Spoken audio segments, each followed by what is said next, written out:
Man, finally football season is here. We had the first preseason football game. The Hall of Fame game between the Chicago Bears and the Baltimore Ravens this past Thursday night. And that means football is officially in the air. Football season. It's the best time of the year, and I am so excited I just can't hide it. Welcome to the Undrafted Podcast. I'm your host, Rochelle Hamilton Jr., and before I get started on the football angle of this podcast, we've been talking about the different NFL divisions and the biggest storylines for each team. But I want to divert a little bit and go over to the NBA again, kind of like I did last weekend. LeBron James just keeps amazing me as well as the rest of the country, as well, really the world. Unless you've been living under a rock, you've heard that he opened up his I Promise school for underprivileged youth over in his hometown of Akron, Ohio. And, to see what LeBron James has done off the basketball court. LeBron James is a great basketball player, but he's an even greater person. And to see what this man has done off of the court, to partner up with the Akron school system or public school system, then to open up this school to these at-risk youth. And then on top of that, he's giving them free tuition, free transportation within 2 miles, free uniforms, and he's paying for, I believe he's going to pay the college tuition of every graduate, which is amazing. I just got to give a huge shout out to LeBron James. I mean, it's unlikely he'll hear this podcast, but I just got to give a huge shout out to LeBron James. And this is one of the reasons why I am such a huge fan of LeBron James, because of what he does when it comes to social issues. This is a man who is not afraid to rattle the demographic. This is a man who's not afraid he's not afraid of what people may say about him. If he's not feeling something, he just says it. He's not feeling the president, and how the president talks about, specifically how he's approached this whole anthem policy thing, and how he singles out people, and how just how he degrades certain demographics, certain minorities, and things like that. And I love it that he's not worried about losing money. He's not worried about what people may think if he says this. We see that so often from entertainers and athletes and people across the board, politicians, of course. And to have a superstar entertainer or ball player, however you want to say it, or as much as he's in the spotlight, to have somebody of his caliber just come out and just say what's on his mind and say what needs to be said in many situations is absolutely refreshing. And, my respect and admiration for LeBron James has just grown exponentially, because I didn't even know anything about this school. So to see him do this, and when this school opened, I was just like, wow, those are the kinds of people that we need to highlight. And, we have people like Laura Ingraham.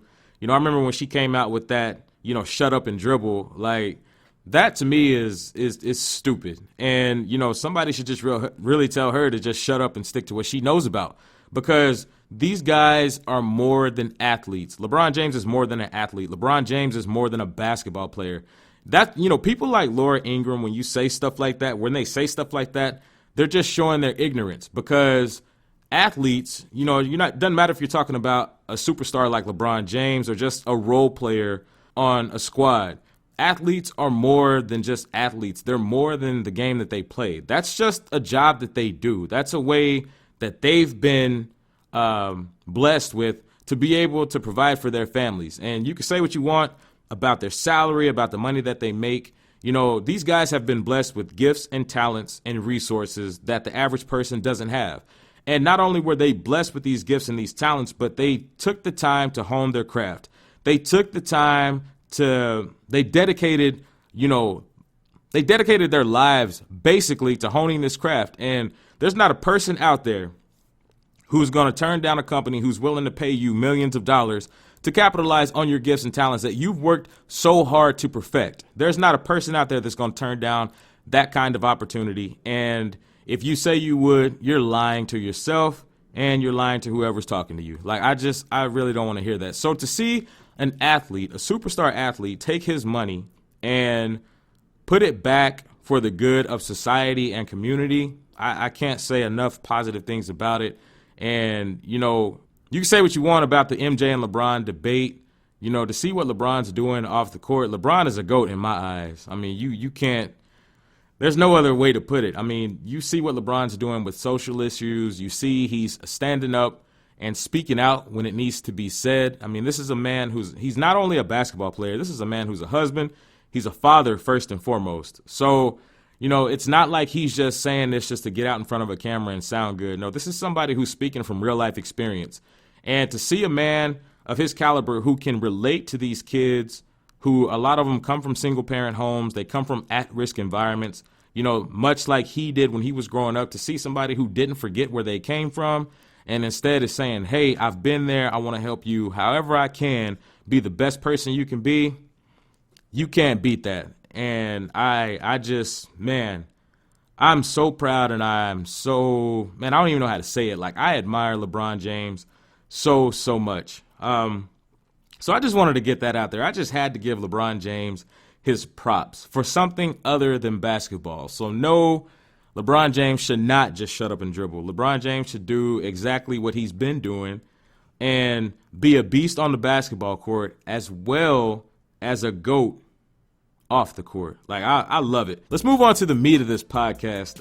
We're talking about the NFC North today, and the biggest storylines coming from that division. I mentioned the Bears and the Ravens played in the Hall of Fame game last Thursday, and I was excited to see, well, not only because football is on, but got to see Lamar Jackson. You got to see some of the guys that you won't see, during the season. You got to see them step out and really fight for jobs. And the first team we'll talk about is the Chicago Bears. They went 5-11 last year. They finished up 4th in the NFC North.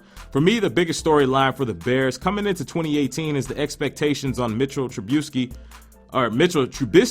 coming up in year 2.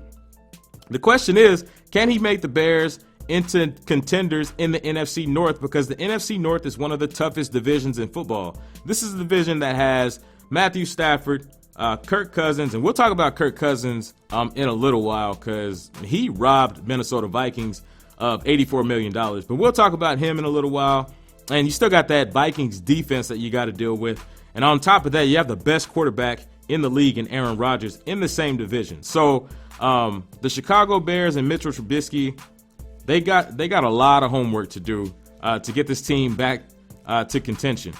And I say they have a lot of homework to do, but, they did quite a bit of homework. They went out and they hired Matt Nagy as the new head coach / offensive coordinator. They got rid of John Fox. And, John Fox is not like a bad coach, but he had a very conservative approach. And, under John Fox, the Bears, they had a stagnant offense. They were 29th in scoring, dead last in pass yards a game at 176 yards.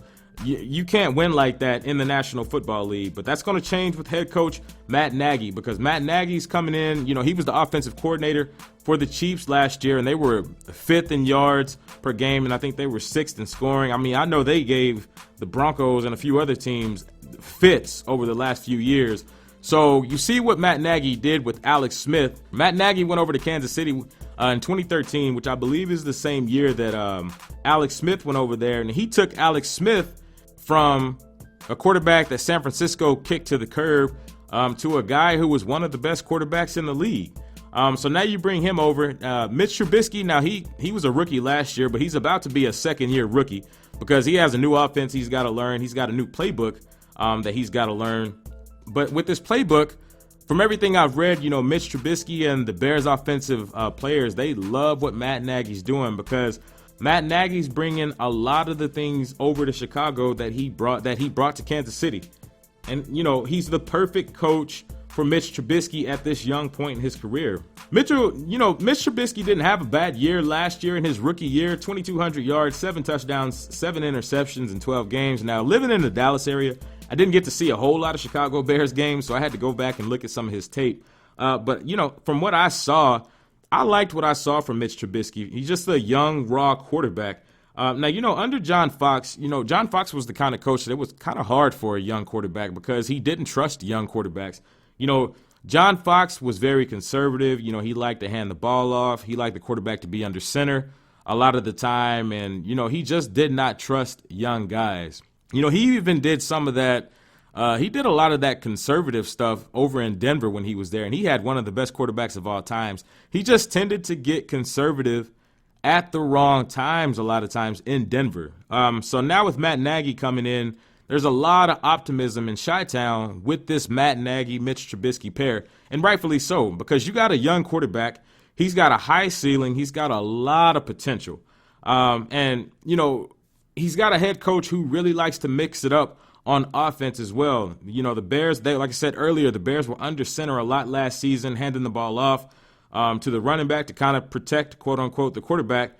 So now you got plenty of Bears offensive players who are happy with this system that Matt Nagy's bringing, because he's bringing in more RPO type plays, run pass option plays, shotgun elements to the offense, and really kind of just mixing it up. And in the preseason game against the Ravens last Thursday, you heard the announcers, Al Michaels and Chris Collinsworth. There were some comparisons to Sean McVay and Jared Goff, Doug Peterson and Carson Wentz as to what the potential of the Matt Nagy and Mitch Trubisky pairing is. You know, now the question is, can Mitch Trubisky do it? And only time will tell. Now, listen, I know you're probably sitting there saying, you know, Ro, come on, man, it's preseason. You know, let's chill on the hype. But first of all, that wasn't me saying that. That was the announcers. I just took note of it. But I know you're probably sitting there saying, okay, that's entirely too much hype for a preseason. It's just a young quarterback. I get it. Trust me, I really do. But, you know, I know a lot of times people say the preseason means nothing. But to me, preseason is a lot like social media, because it doesn't tell you everything about somebody, but it does give you a glimpse into how a person thinks. And that's kind of what the preseason does for these teams. It gives you a glimpse into how these teams think. It gives you a glimpse into what they like to do in certain situations with certain personnel. So the preseason is not exactly useless. I mean, there's a lot of guys who have gotten jobs on NFL rosters because of the preseason, and the list is endless. I mean, you got guys like Terrell Davis, Rod Smith, Shannon Sharp. You got all these kind of guys, and I know those are former Broncos, but, you know, those are the guys that I can really kind of think of off the top who did a lot in training camp and preseason and really worked their way onto an NFL roster, and they just took it and ran off. So the preseason is not useless at all.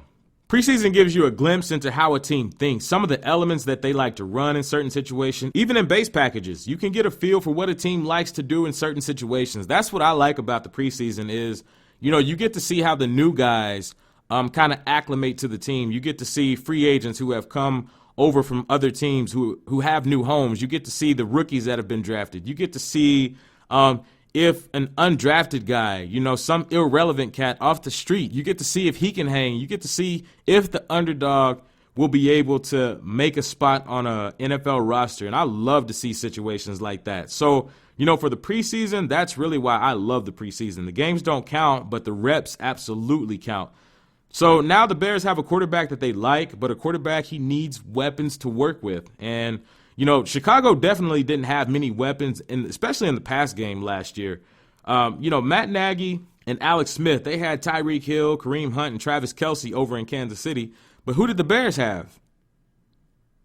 Exactly. Nobody that I can remember. But so now they get Allen Robinson, they get Benny Fowler, they get Taylor Gabriel, they get tight end Trey Burton from the Eagles.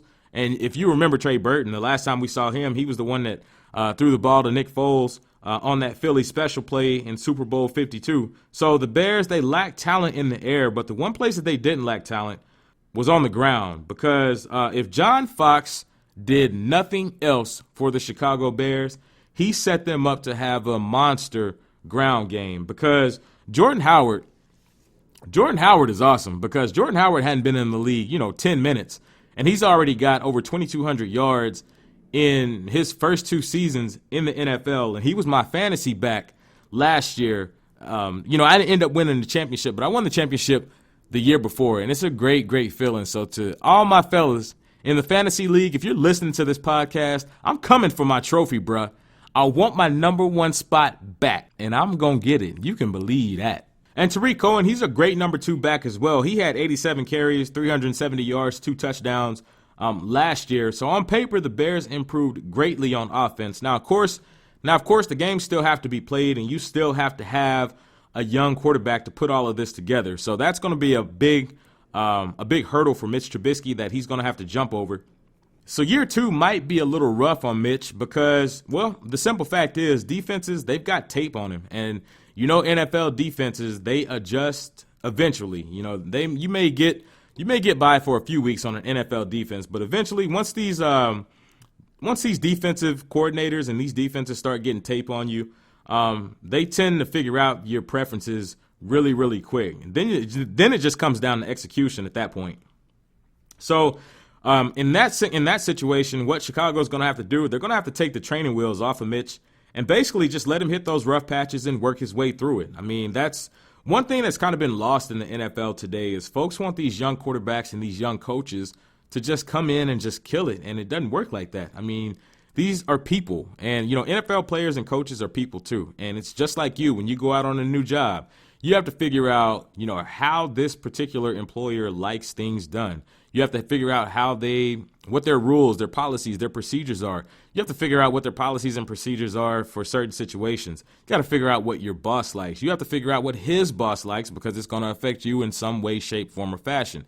So you have all these different aspects and things that you have to learn about anytime you take a new job. Well, it's just like them. If they take a new job or if they go to a new team, the terminology is different between each team. The preferences between each team is different because the coaching is different from team to team. So it takes time. No young quarterback comes in and just absolutely kills it. Well, you have like Andrew Luck. You have guys like that who kind of took the league by storm. RG3 did it his first year, but after that, he was never really the same. Peyton Manning didn't kill it his first few years in the league. John Elway didn't kill it his first few years in the league. But you saw what those guys did. They just kept at it. They kept working, and they made Hall of Fame careers out of it. So, it does take time, but it can be done. Now, some folks blasted the Mitch Trubisky pick entirely, which to a degree I understood because, right before they drafted him, Chicago went and gave Mike Glennon all that money. I think it was like $12.5 million. And they basically gave him $12.5 million to be a backup quarterback. Well, he was actually kind of upset about it. And I get it. You're a competitor. But, I mean, dude, if a team is going to pay me $12.5 million, hey, put me on the bench, coach. I'm getting my checks. Now, I like what the Bears have done as far as their improvements on offense. I like the moves that they've made and bringing guys in. I like the system that Matt Nagy is going to put in for Chicago. So I'm not really ready to call them a playoff caliber squad. But with what they've done on the offensive side of the ball, and you mix that with their top 10 defense from last year, and a lot of those guys are coming back, I see no reason why the Chicago Bears can't improve their win-loss record by at least 4 or 5 games. As far as the Chicago Bears, the Broncos, and the Cleveland Browns, those teams right there, those are my Cinderella squads for this year because I think those 3 teams have done they've made some really good moves in the offseason and in the draft, which, providing that they stay healthy, I see no reason why either one of those squads can't improve their win total drastically. And yes, I wouldn't be surprised to see either one of these teams sneak into the playoffs. We've seen crazier things happen in the National Football League. Now, I mentioned RG3 earlier, so I'm going to take a break from the NFC North and talk about this Bears-Ravens game on last Thursday. One thing that we got to see from the Bears and Ravens game, RG3, he looked a little bit like his old self. You saw him, if you watched the game, you saw him scramble around a little bit. You saw him scramble and make some plays. You really kind of just saw him get back to what he generally does. And I know it's preseason, so you can't really put a whole lot of stock in it. But, they had some shades of the run option in there that RG3 thrived in 2012. So, it was really kind of neat to see him kind of get back to doing what he does best. Now, he still didn't look exactly like his old self, but you did see some flashes of it, which after the stuff he's been through over the last few years, it was kind of cool to see that. RG3 right now, he's playing for a job in Baltimore because there's no guarantee that they're going to keep 3 quarterbacks on that roster. I was really excited to see Lamar Jackson in the second half because some people said, he didn't really play all that well, but me personally, I felt like Lamar Jackson, I thought he played exactly like a rookie quarterback would play in his first game in the National Football League. I mean, you could tell he was nervous. You could tell the game was coming at him fast, but Lamar Jackson, he showed off that Michael Vick-like escapability at times. He broke several big plays when the play broke down and guys weren't open. He showed that he can improvise with his feet and he can make plays with his feet. He's a smart player as well, because you had a lot of people that wanted to come out and say, oh, he's like a run-first quarterback. And, he doesn't give the play time to develop. Kind of like they said about Tim Tebow. Kind of like what Tim Tebow did when he was in the league. You had a lot of people that that was basically like their way discrediting him. And with me, I saw, from the plays that I saw with Lamar Jackson, he was just a guy who sat back, he made his reads, and then, when the play broke down, that's when he put his skates on. So, he's got a lot to work on, no doubt, but this is a dude who's going to give defensive coordinators across the league, he's going to keep a lot of those guys up. Now, he did get caught staring his receiver down and let the ball hang just a little bit. There was a play, I believe it was like in the middle of the third quarter, where he stared the receiver down and, the DB snuck up behind the receiver and got the pick. But that kind of stuff, that's just mental stuff, and time and practice, that'll fix that. That's just a young quarterback making the normal mistakes that young quarterbacks make. You also saw the Bears defense.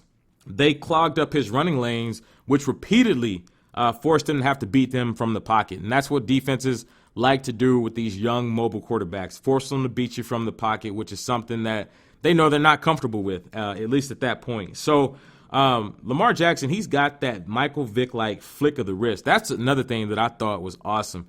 He's got that Michael Vick-like flick of the wrist, man, where he just flicks the ball and it would easily go 20 or 30 yards. The dude's got some arm strength. So I'm really excited to see what Lamar Jackson does in Baltimore. And there's a real chance, people kind of laugh about it, but there's a real chance that you might just see Lamar Jackson unseat Joe Flacco for the starting quarterback position in Baltimore. It's really not all that far-fetched, to really be honest with you, because Joe Flacco has not played well the last few years. And I really believe if Joe Flacco struggles greatly this year, you're going to see Lamar Jackson be the starting quarterback sooner rather than later. So this is definitely a situation that I'm going to keep my eyes on as the season progresses. Another thing that you really got to see, if you did watch this game, another thing that you got to see be put in place was the NFL's enforcement of this new helmet rule. And when this helmet rule came out,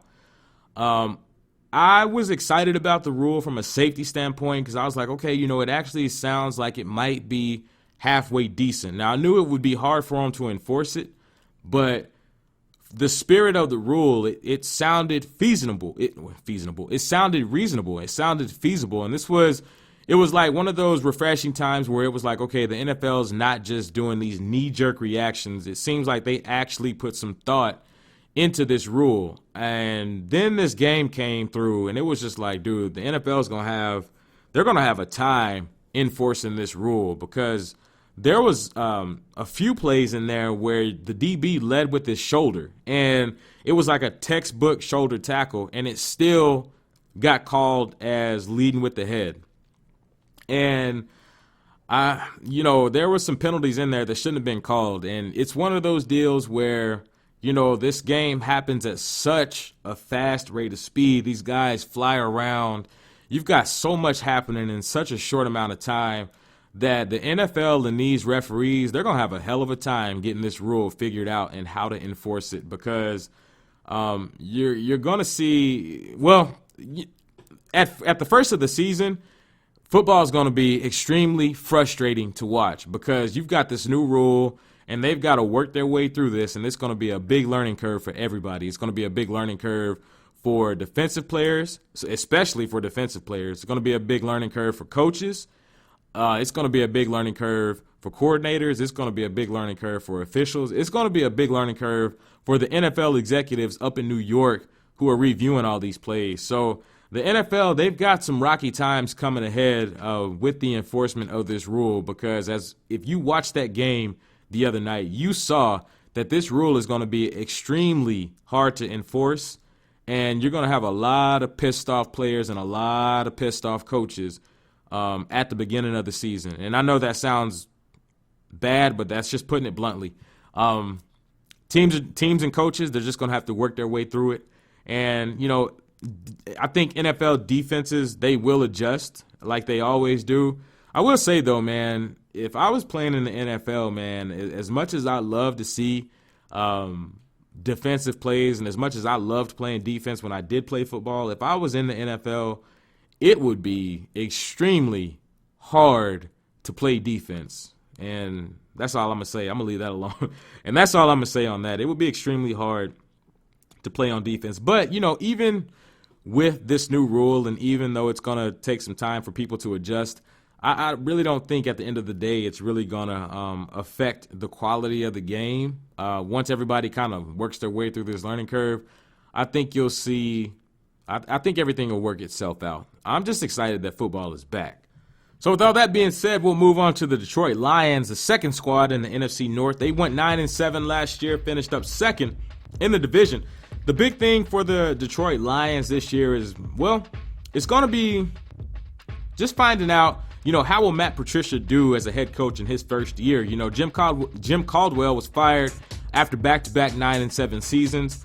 General manager Bob Quinn, he basically felt like, hey, man, I've got too much talent and too much money tied up on this roster to get steady, mediocre results. So as a result, Jim Caldwell gets the boot. So he goes out, he hires Matt Patricia from the Pats.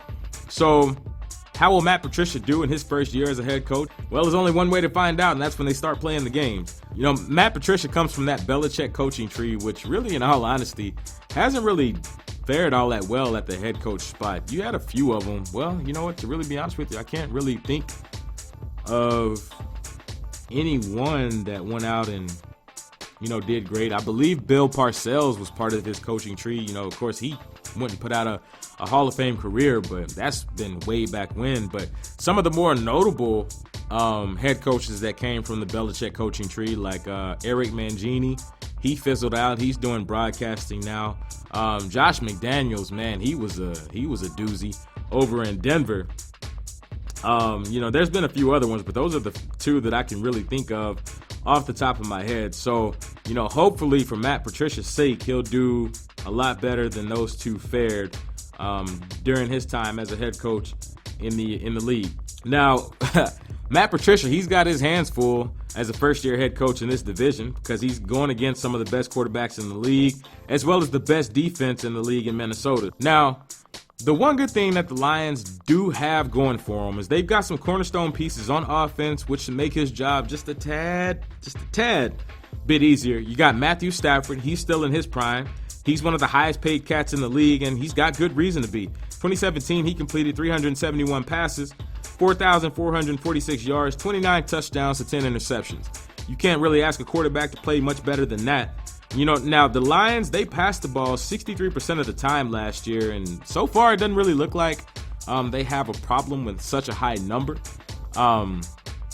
Marvin Jones Jr. and Golden Tate, they hit the 1,000-yard receiving mark last year, so the Lions, they love to air it out. That's one thing I was talking about when I was talking about the Bears having their hands full with some of the quarterbacks in this division. Marvin Jones, he hit 9 touchdowns last year. Golden Tate, he scored 5 times last year. So now, as good as the Lions were passing the ball through the air, they were not that good running the ball on the ground. Between Amir Abdullah and Theo Riddick last year, they rushed for 838 yards. Between two guys, 838 yards. You got Jordan Howard over in Chicago who rushed for over 1,100 yards in both seasons. So, the Lions, they got some work to do running the ball. Amir Abdullah, he had 552 yards. He had over 2/3 of the yardage between these guys. And Theo Riddick, he had the remaining 286. Now, the Lions, they wanted to improve, and they had to improve, quite honestly, because with rushing totals like that in the National Football League, you got to have a balanced offense. And, if you don't have a balanced offense, you better have a doggone good defense to balance that out. Because without a balanced offense, the best teams in the league have those balanced offenses. You look at like the Eagles. They had a great running game last year as well as a great passing game. Look at the Los Angeles Rams. They led the league in scoring. They had a great passing game as well as a great running game with Todd Gurley killing it. So, you have to have balance in this league to win games on offense. So they go out, they get LeGarrette Blount. And LeGarrette Blount, I love LeGarrette Blount because he's that smash mouth downhill, physical, get out of my way, like bowling ball type of running back who just runs with absolute force up the middle. And last season with the Eagles, LeGarrette Blount averaged 3.6 yards per carry after he was hit. And that's the most among players with at least 150 carries. So this is a dude who does not go down easily. And this is a dude who can really set the tone. Really, he can set the tone for your whole offense because, man, when I played football, I was a defensive lineman. And anytime a team can run the ball down your throat, it is a demoralizing feeling because at that point, you really feel like you just can't stop them because the running game is man on man. And to me, the running game is what sets the men from the boys. Like if you can stop a team from running and you can just meet that running back, man on man and just knock his ass on the ground, then, that's a dominant feeling, man. But if the shoe is on the other foot, and you getting that ball crammed down your throat, that makes for a long day, man. It really does. So LeGarrette Blount, he's that guy that can wear down the defense. He can break them down. And then, you've got Amir Abdullah and Theo Riddick behind him, who are two good change of pace backs. They made a lot of their impact in the passing game last year. So they're those really good change of pace type running backs who you can kind of switch it up after you've worn that defense down with your bowling ball, LeGarrette Blount. Blount broke 35 tackles last year, and 616 of his 766 rushing yards were after contact with defenders. So with that addition alone, the Detroit Lions, they improved their running game and their offense as a whole markedly. Next squad in the NFC North, the Green Bay Packers. This one was kind of interesting because it was hard for me to really kind of find an angle for the Packers because, they already have the best quarterback in the league. You have basically every other team in the division. Well, you have half of the division with the Bears and the Vikings going through quarterback changes, but they removed longtime GM Ted Thompson. They replaced him with Brian Gutekunst, which, man, it was hard for me to really kind of find out anything on this dude because I didn't even know who Brian Gutekunst was. I had never even heard of him before this podcast, to be honest with you. So they bring him in as general manager. Dom Capers, he's out as defensive coordinator. They bring in Mike Pettin as their DC, which to me, that was a really good pick because Mike Pettin, he didn't fare all that well as a head coach. But as a defensive coordinator, he's been known to put together some top 5 and top 10 defenses consistently. So I really think what you're seeing with Green Bay is you're seeing a team that the last few years hadn't really done a whole lot on defense. But you're seeing, I'm going to call this dude Goot. You're seeing Brian Goot come in with a little more aggressive mindset than what Ted Thompson previously had. Green Bay, they went 7-9 last year. They finished up third in the division, and a lot of that had to do with Aaron Rodgers with that collarbone injury that he suffered. He was out, a number of games, so that didn't help matters as well. Like I said earlier, Green Bay generally, they're not really known for being aggressive in the offseason, in free agency, and Brian Goot, well, he's changing that perception. Now, last year, just to give you an example of some of the things that Ted Thompson would do, he went out, he signed Martellus Bennett and Lance Kendricks last year at the tight end spot. Both of those moves ended up bombing. So Goot, he comes in, he brings Jimmy Graham and Mercedes Lewis as the two tight ends. And Jimmy Graham, that was a big signing for him. Now, Jimmy Graham, he's 30, but he's still effective enough. He can help this offense. All of his touchdowns last year came inside the red zone, which no other player in the league had as many red zone targets in the NFL last year. So Jimmy Graham, he's on the wrong side of 30. He's lost a step, but he's still effective enough where he can help your offense. Now, of course, I don't think he'll be the kind of player that he was in New Orleans or even in Seattle, but he's still playing at a pretty high level, and he'll still be able to help Aaron Rodgers and this Packers offense. I said earlier, the Packers haven't been a good team defensively for the last few years, and to be quite honest with you, the last time that I can just really remember Green Bay having just a notable defense, that was back when, Charles Woodson was still there, around the time when they won the Super Bowl back in 2010. I mean, it's been a while since I can remember Green Bay having just like a formidable or dominant defense. Now, they go out, they get Muhammad Wilkerson. He comes in on a 1-year, $5 million deal. I like this deal because this is a low-risk potential, high reward type of deal for the Packers, because if he works out, cool. You got a great steal. If it doesn't work, cool. You cut him, and it's all good. You don't lose a lot of money, and you get rid of a player who really didn't help your roster out any. But before you write off the Wilkerson signing, remember he had one of his best years of his career under Mike Pettin in 2015 when he had 12 sacks. So from that standpoint alone, you go out, you grab this guy, you put him on the defensive line, you get a defensive coordinator that he's really comfortable with. And a lot of times that it's funny how coaching in different situations and different scenarios can really help a guy thrive more so than what he did, in the years prior.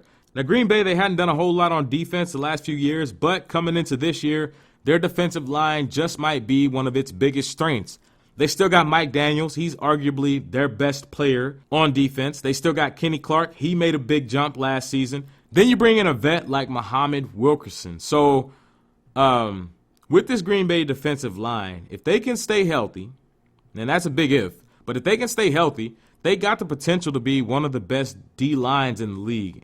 But, aside from that, one thing that I'm really looking out for is what the relationship between Brian Gutekunst and Aaron Rodgers is going to be, because he already started off on Aaron Rodgers' bad side. And, Aaron Rodgers, I love Aaron Rodgers, but he kind of strikes you as one of those guys that once you really kind of just push his buttons the wrong way, it seems like Aaron Rodgers is just one of those dudes where he just doesn't forget it. And he seems like one of those guys that, man, you make him mad, and he will not forget it. He will not let you forget it.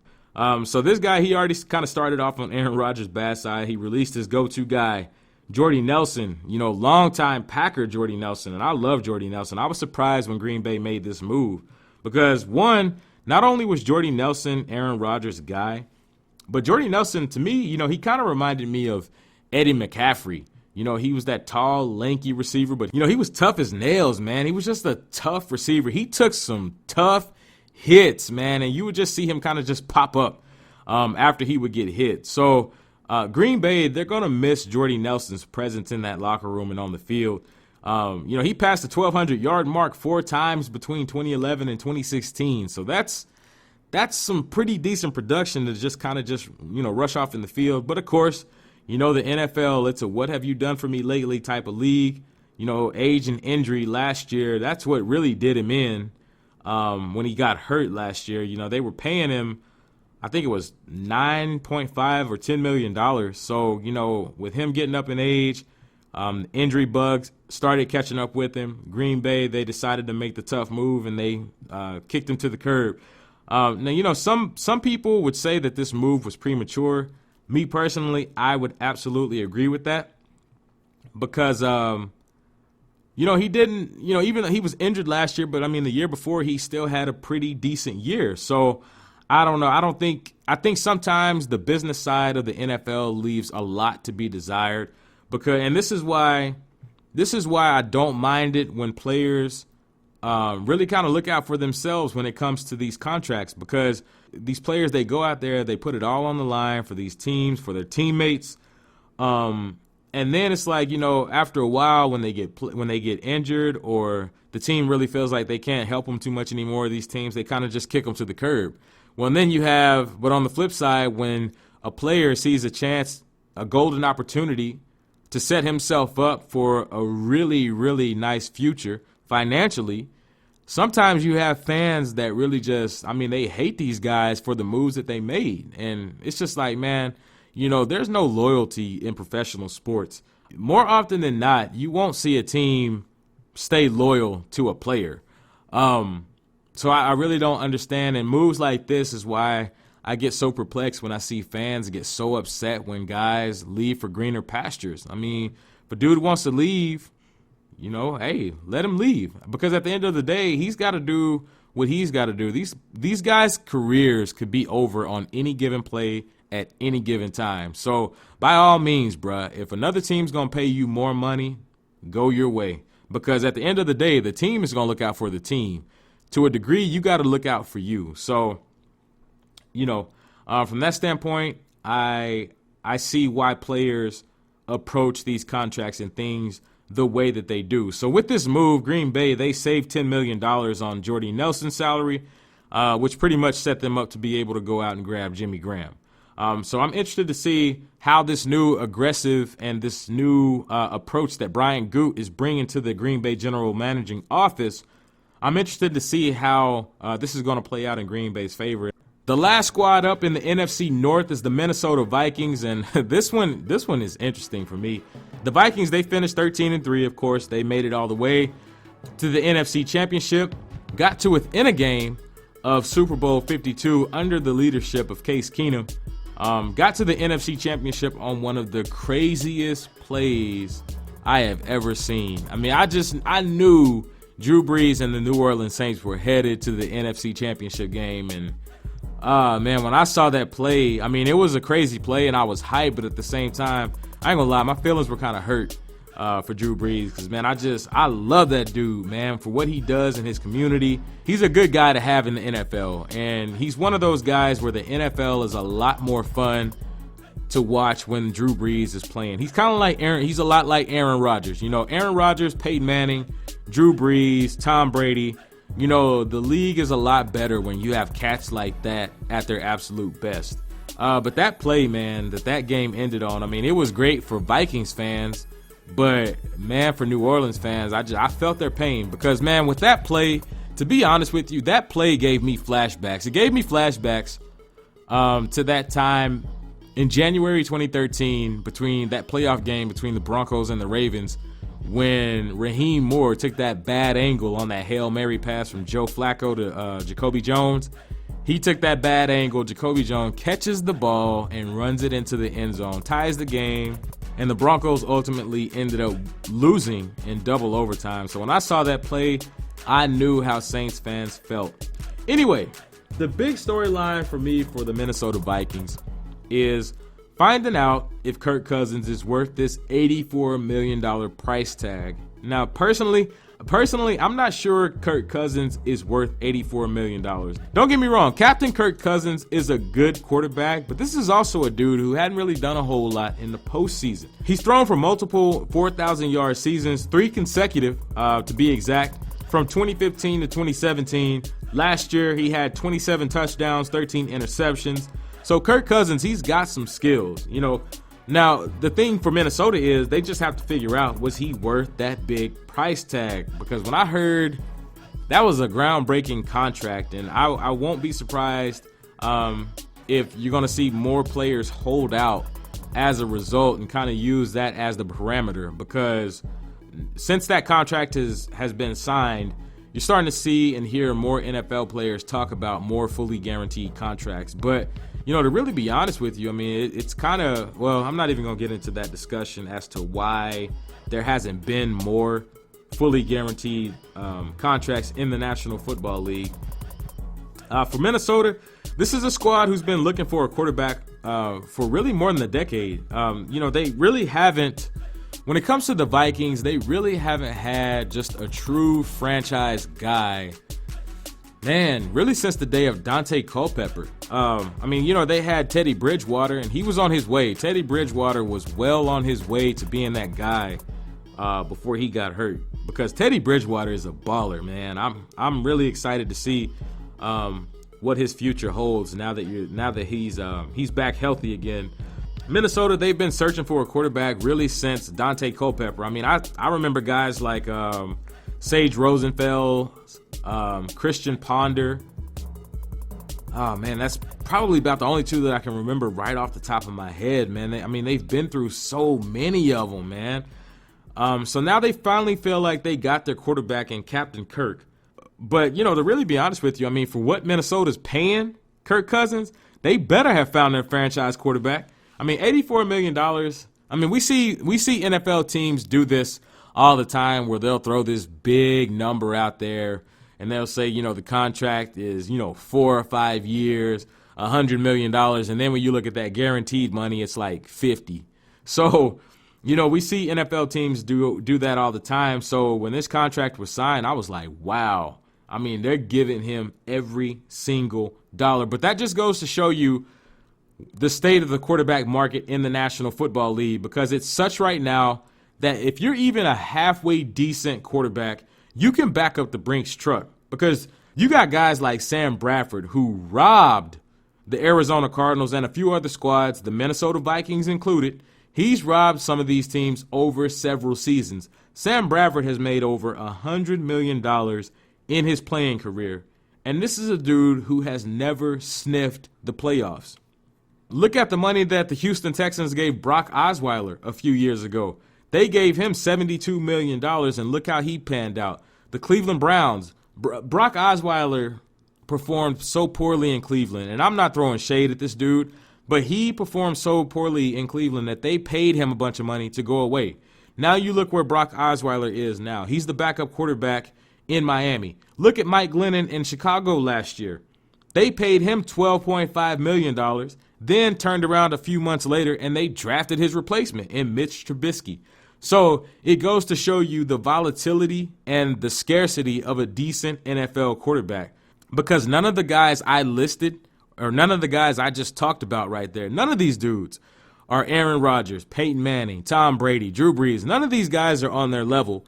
And you see teams just throwing bags of money at these guys. Look at Kirk Cousins. I mean, perfect example. I mean, Minnesota just threw $28 million a year for 3 years at Captain Kirk. So, you know, NFL squads, they will drop bags on a quarterback if they even get the slightest sense that he's halfway decent. So this is a dude with Kirk Cousins. This is a guy.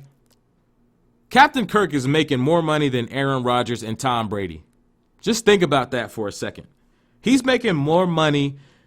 Well, you can throw Drew Brees in there as well. He's making more money than the 3 best quarterbacks in the National Football League right now. The one common denominator between these 3 cats, Aaron Rodgers, Drew Brees, Tom Brady, each one of them have at least 1 Super Bowl ring on their finger.